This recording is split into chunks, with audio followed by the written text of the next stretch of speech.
इस अगस्त का दिन प्रतिवर्ष विश्व वरिष्ठ नागरिक दिवस के रूप में मनाया जाता है।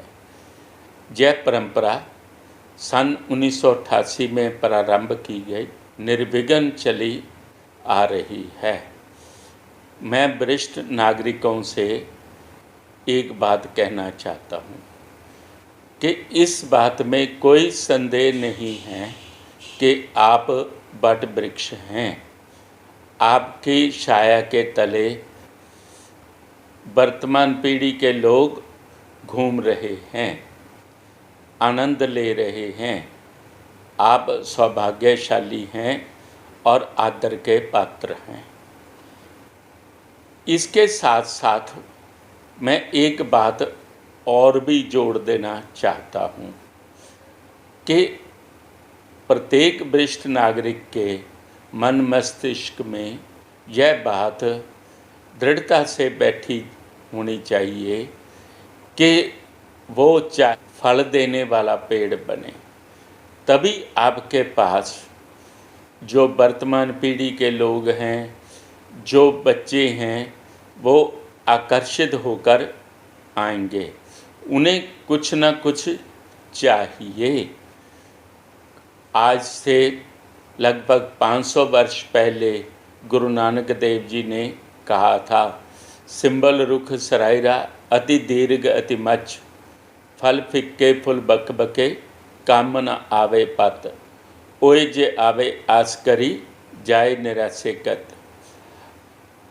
भाव ये है कि आपके पास जो आपके छोटे लोग हैं, आपसे आयु में छोटे हैं, वो मार्गदर्शन के लिए आते हैं।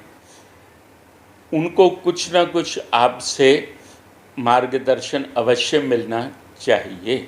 दूसरी बात मैं भावी भारत के कर्णधारों से कहना चाहता हूँ, उन नौजवानों को कहना चाहता हूँ, उन बच्चों से कहना चाहता हूँ जिनके हाथ में आने वाले भारत की बागडोर आनी है। आपने इन वरिष्ठ नागरिकों को समुचित आदर देना है। यह नहीं सोचना कि इनसे क्या फल मिला है। केवल यह सोचना है कि यह हमारी विरासत है। विरासत ही देश का, समाज का, राष्ट्र का सरमाया होती है। अगर किसी नागरिक ने, वरिष्ठ नागरिक ने कुछ भी नहीं किया, कम से कम डीएनए के माध्यम से हमारी परंपरा को तो अविच्छिन्न रखा है। हमारी दीर्घ परंपरा को हम तक लेकर आए हैं। तो इस कारण से उनका एक आदर बनता है, सम्मान बनता है। हमारे मन में यह बात दृढ़ता से बैठी होनी चाहिए कि हमारे जो वरिष्ठ नागरिक हैं वो हमारा सरमाया हैं, हमारी धन दौलत हैं। उनकी बदौलत ही हम इस संसार में जो भी हैं, मान लीजिए एक आम का पेड़ है, पेड़ का बीज तो उसकी गुठली से आया है ना, तो आप कुछ भी बन गए। इन वरिष्ठ नागरिकों की बदौलत ही बने हैं, जिन्होंने अपनी परंपरा को अविच्छिन्न रखा। वैसे तो दिवस मनाना प्राच्य परंपरा नहीं है, ये परंपरा पाश्चात्य परंपरा है। मुझे यह इसलिए पसंद आई है क्योंकि पिछले कुछ वर्षों से हमारी जो प्राच्य परंपराएं हैं उनकी लता सूखती सी जा रही है। उसको दोबारा सींचने की आवश्यकता है। प्राचीन काल में जो हमारे वरिष्ठ नागरिक थे, वनों को चले जाते थे, जिसे कहते थे वानप्रस्थ आश्रम। राजा लोग और समाज के अन्य लोग उनसे मार्गदर्शन लेते थे। काल का प्रभाव है, पाश्चात्य परंपराएं जो हैं वो ज़्यादा प्रभावी होती जा रही हैं, परंतु फिर भी हमें इस लता को हरी भरी रखना है, दोबारा सींचना है। सींचने के लिए मैं ये कहना चाहता हूँ कि जिस प्रकार करवा चौथ का त्यौहार है वो पत्नियाँ स्वयं तैयार होती हैं। कोई पति नहीं कहता कि मेरे लिए आप ये व्रत रखो। इसी तरह से बहनें, राखी का त्यौहार है, अपने भाई को राखी बांधती हैं। ऐसे बहुत से त्यौहार हैं जो हमारे समाज में मनाए जाते हैं और उनके लिए किसी को समझाने की, बताने की आवश्यकता भी नहीं पड़ती। तो एक ये त्यौहार है जो वरिष्ठ नागरिकों के सम्मान का त्यौहार है, जो नज़रअंदाज किया जा रहा है।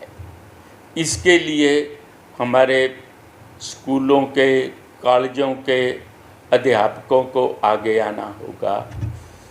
उनको, बच्चों को प्रेरित करना होगा कि आपने वरिष्ठ नागरिकों को विशेष आदर देना है। मैं यह नहीं चाहता उपहार अवश्य लेकर जाएं। उन्हें किसी भेंट की आवश्यकता नहीं है। हो सके तो ले जा सकते हैं, उनके पास बैठिए, उनसे बातचीत कीजिए, उन्हें एहसास दिलाइए कि आपने उनसे कुछ प्राप्त किया है। इससे ही उनको बहुत बड़ा सहारा मिलेगा, एक प्रसन्नता मिलेगी। यह सबसे बड़ी भेंट है। आप लोगों से बताते हैं कि वो हमारे अध्यापक रहे हैं, फूफा जी हैं, वो हमारे दादाजी हैं, वो हमारे चाचा जी हैं, परंतु जब समय आया है तो आप नज़रें मत चुराइए, अवसर का लाभ उठाइए, वरिष्ठ नागरिकों के पास जाइए, उनके साथ समय बिताइए, उन्हें यह एहसास दिलाइए कि उन्होंने समाज के उत्थान में बहुमूल्य योगदान दिया है और आप उनके ऋणी हैं। जब आप उनके प्रति कृतज्ञता का प्रकटीकरण करेंगे तो वो गदगद हो उठेंगे। यही प्रसन्नता दिलाने का यह अवसर है। 21 अगस्त का दिन सम्मान देने का दिन। बहुत से वरिष्ठ नागरिक तो ये जानते भी नहीं हैं कि यह कोई खास दिन होता है। आपने स्वयं बताना है कि आपके लिए विश्व ने एक खास दिन रखा है। जैसे भाई दूज होता है, जैसे कन्या पूजन का दिन है, इसी तरह से एक दिन है वरिष्ठ नागरिकों के लिए रखा गया विशेष दिन 21 अगस्त का दिन के प्रति आदर प्रकट कर सकते हैं, कृतज्ञता प्रकट कर सकते हैं, उन्हें यह एहसास दिला सकते हैं कि समाज में उनका भी महत्वपूर्ण योगदान रहा है।